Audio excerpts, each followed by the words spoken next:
इस वीडियो में हम टोटल प्रोडक्टिव मेंटेनेंस के अंदर आने वाले 8 पिलर्स में से क्वालिटी मेंटेनेंस पिलर के टॉपिक पोकायोका के बारे में हिंदी में समझेंगे। पार्ट 1 में मैंने आपको इसके बारे में एक ब्रीफ इंट्रोडक्शन दिया था। इस वीडियो में हम पोकायोका होता क्या है और इसके पोकायोका बनाने के क्या स्टेप्स होते हैं इसके बारे में जल्दी जल्दी समझ के फिर हम डिटेल में आज पोकायोका से रिलेटेड 10 एग्जांपल्स के बारे में इस वीडियो में बात करेंगे। नमस्कार दोस्तों, मैं शक्ति मलिक हूं। मैं एक टीपीएम सर्टिफाइड कोऑर्डिनेटर हूं। मैंने Japanese MNCs, JIPM, TPM certified companies और कॉरपोरेट लेवल पर बिजनेस एक्सीलेंस डिपार्टमेंट में काम किया हुआ है। एजुकेशन बैकग्राउंड में मैंने बीटेक, एमबीए और एमटेक की हुई है। पोका योका, पोका का मतलब होता है मिस्टेक, योका का मतलब होता है प्रूफिंग। इसे हम मिस्टेक प्रूफिंग और एरर प्रूफिंग भी बोलते हैं। और इसके अंदर हम एक ऐसा मैकेनिज्म प्रोवाइड करते हैं जिसमें चाह के भी गलती ना हो पाए। जैसे कि इस प्लग और शू के एग्जाम्पल में दिखाया गया है। यहाँ पर शू में सेम साइज के होल हैं तो ये प्लग उल्टा भी लग सकता है। यहाँ पर हमने पिन के हिसाब से शू में होल के साइज बना दिए जिससे कि चाह के भी गलती नहीं हो सकती है। स्टेप्स फॉर क्रिएटिंग पोकायोका, हमें डेली रूटीन में या जो भी हम प्रॉब्लम्स फेस कर रहे हैं उस प्रॉब्लम को हम पहले स्टेप डिस्क्राइब के अंदर अच्छे से डिफाइन कर देते हैं कि हमें क्या प्रॉब्लम आ रही है। फिर स्टेप 2 के अंदर हम उसकी लोकेशन आइडेंटिफाई करते हैं कि जो वो प्रॉब्लम आ रही है वो हमारी कौन से मशीन से, कौन से स्टेशन से, किस जगह से आ रही है।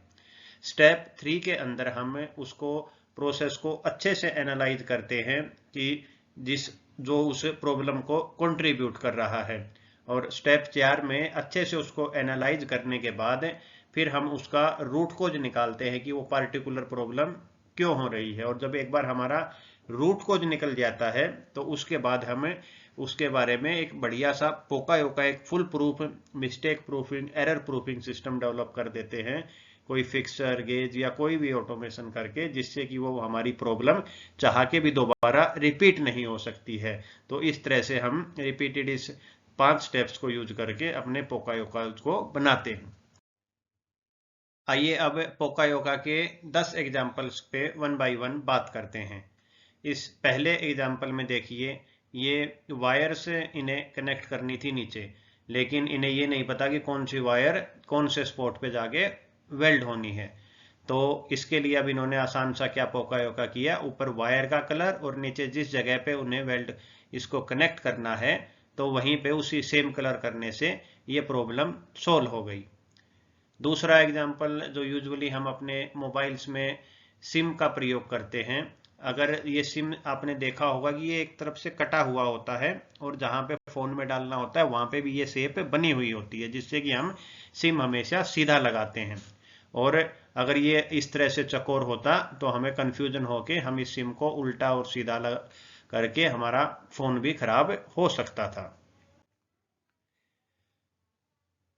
इस एग्जाम्पल में भी देखिए, जो ये प्लग और शू है इसमें अगर दोनों पिने और होल सेम साइज के रहेंगे तो ये उल्टा भी लग सकता है और हमारा सिस्टम शॉर्ट हो सकता है। इसके लिए यूजुअली हम एक पिन को बड़ी, एक को छोटी करके और जिन होल्स में डालना होता है उन्हें भी सेम साइज का कर देते हैं जिससे कि हमारी चाह के भी गलती नहीं हो सकती है।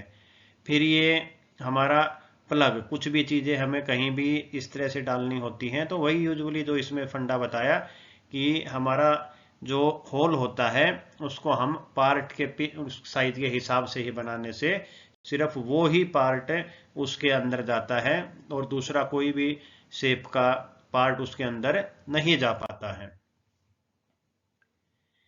अब कुछ ये शैडो बोर्ड टाइप के पोकायोकाज होते हैं। इसमें जैसे हमारा शॉप फ्लोर पे ये इतने सारे इंस्ट्रूमेंट्स की हमें ज़रूरत होती है तो ये देखिए इस तरह से हम हर एक पार्ट के हिसाब से एक उसमें फिक्सर में बोर्ड पे हम उसकी कटिंग कर देते हैं जिससे कि हम जो भी हमने पार्ट लिया, यूज किया और जब हमें लगाने की बारी आई तो वो ऑटोमेटिकली सिर्फ इसी ही जगह पे लगेगा, इस बोर्ड पे किसी भी दूसरी जगह पर ये नहीं लग पाएगा। तो इस तरह से इनका ये पूरा मॉनिटरिंग रहती है शैडो बोर्ड्स की। ये इसी तरह से हमारा पार्ट का कोई भी हमारे गेजेस को रखने के लिए भी इन्होंने एक ये सिंपल सा टेबल पे शैडो बोर्ड टाइप की पोकायोका किया हुआ है। अब कुछ कन्वेयर ऑटोमेशन से रिलेटेड भी पोकायोका होते हैं। जैसे कन्वेयर पे कोई पार्ट मूवमेंट हो रही है तो कोई गलत पार्ट तो मूवमेंट होके आगे किसी रोबोटिक ऑपरेशन को हैम्पर तो नहीं कर रहा है। तो इस तरह का ये जैसे एक ये गेट बना दिया, ये पार्ट की शेप के हिसाब से, अगर ओके पार्ट होगा वो ही इससे क्रॉस कर पाएगा, नहीं तो दूसरा पार्ट यहाँ पे रुक जाएगा। सेम जैसे इसी तरह यहाँ पे भी इस एग्जाम्पल में अब इनमें हम क्या करते हैं, रोबोट्स में हम कुछ विजुअल डिटेक्शन भी सेंसर टाइप्स का भी मैकेनिज्म एडवांस पोकायोकाज में कर लेते हैं। जैसे ये ऊपर से बोतल की जो ये शेप है, ये पूरा इसका विजुअल सेंसर से इसको रीड करके अगर ये दूसरे डिजाइन की कोई भी बोतल है तो उसको ये रोबोट पिक ही नहीं करता है, और ये हमारा एक फुल प्रूफ पोकायोका बन जाता है। अब कुछ जो हम फिक्सर्स बनाते हैं, जैसे अब ये किसी ऑपरेशन में ये जो पार्ट है इसको इस तरह से यहाँ पे रखना है, ये हमें काम करना था। लेकिन अगर यहाँ पे कोई भी पोकायोका नहीं है तो ये उल्टी साइड से भी हम यहाँ पर लगा सकते हैं। तो इसको करने के लिए हमने क्या किया, जो हमारा फिक्सर था उस पर एक ये पिन्स बना दी, जिससे कि अब ये हम यहाँ पर चाह के भी गलतियां नहीं कर पाएंगे। तो इसी कंसेप्ट पे छोटे छोटे ये पोकायोका करके जो बड़ी बड़ी असेंबलीज रोबोटिक लाइंस होती हैं उस पर हम इस तरह से ये पूरे कॉम्प्लेक्स फिक्सर्स की प्रोडक्शन करते हैं, जिससे कि हम जब भी उस पर पार्ट लगाते हैं तो चाह के भी गलती होने की संभावनाएं खत्म हो जाती हैं। सवाल जवाब स्तर। अगर इस वीडियो से रिलेटेड आपको कोई भी डाउट है तो इस वीडियो के कमेंट में डालकर आप मेरे से पूछ सकते हैं। टीपीएम और कंटिन्यूअस इंप्रूवमेंट से रिलेटेड और वीडियोज को देखने के लिए मेरे चैनल को लाइक, शेयर और सब्सक्राइब जरूर करें।